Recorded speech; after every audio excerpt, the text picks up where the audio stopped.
One must dare to become great.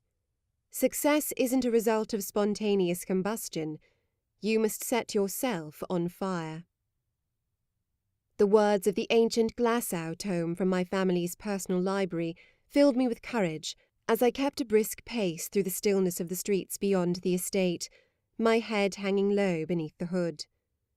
No matter how I garbed myself, dark trousers, long hooded cloak, I still felt rather obvious in my attempt to blend in. I waited until nightfall in preparation to make my way through the darkened streets past the gates of Sector 7. I hated to sit idle for so long, but there was no chance of sneaking out during the daylight hours. I had, too, hoped the clouds would give me sufficient coverage, though to my ill luck they drifted by intermittently and were patchy at best. Hovering behind a grimy street corner, I waited for the next batch of fog to drift by. I tugged at the front of my hood, hoping to further conceal my face, and ran my fingers over my belt to make sure my knife, a kitchen knife of all weapons, was still secured in its place. My hands trembled uncontrollably as I did so.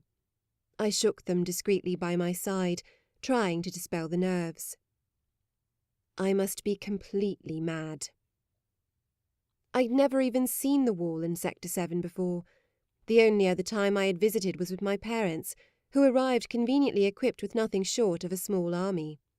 We were escorted quickly inside the sector's own version of the estate, with little opportunity for sightseeing, or time to scope out possible hideouts for circumstances like this.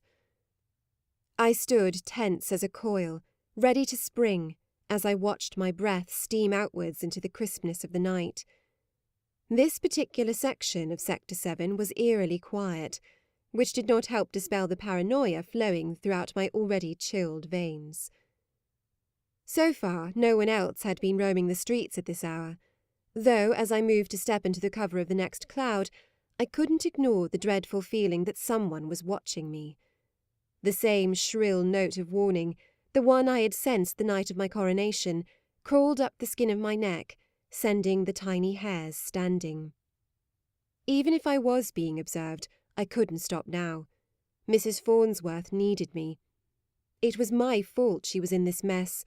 Now I was her only hope out of it again. Even those who were closest to her dared not trespass against the council. What will it hurt to have one more strike added against my own death warrant? The papers have already been inscribed. I might as well make the details interesting. Much like hopping from one dry stone to another of a puddle-ridden street, I carefully placed each boot into the cobblestones as I passed from one moving cloud to another, making my way closer to the guard-sanctioned station of the east wall. Taking my chances, I made a run for it as the nearest approaching cloud passed within a few feet of the fort, sliding just in time to hide in the darkened nook that was hidden beneath the steps.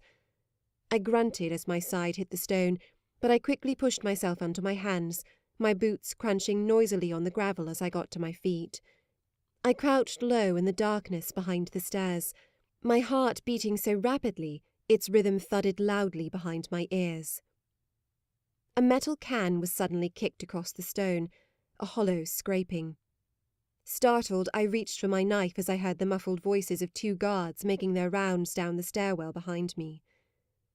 Again I listened. I could tell they were laughing. Laughing about something along the lines of, "The stank wasn't worth the show," and "Who knew target practice and pissing could be so much fun? Let's just hope they drop the witch before her stench permanently sets in." My insides twisted at their words. Please, no. I snuck a quick peek around the brick, hoping to better gauge their location. The pair bobbled into each other as they continued walking, suggesting they had taken to the bottle. Most of the guards along the walls were overpaid and under-disciplined. Apparently they were also rewarded for treating civilians like trash. My nerves suddenly vanished, replaced with a furious rage. I wanted to hurt them. I wanted to make them bleed.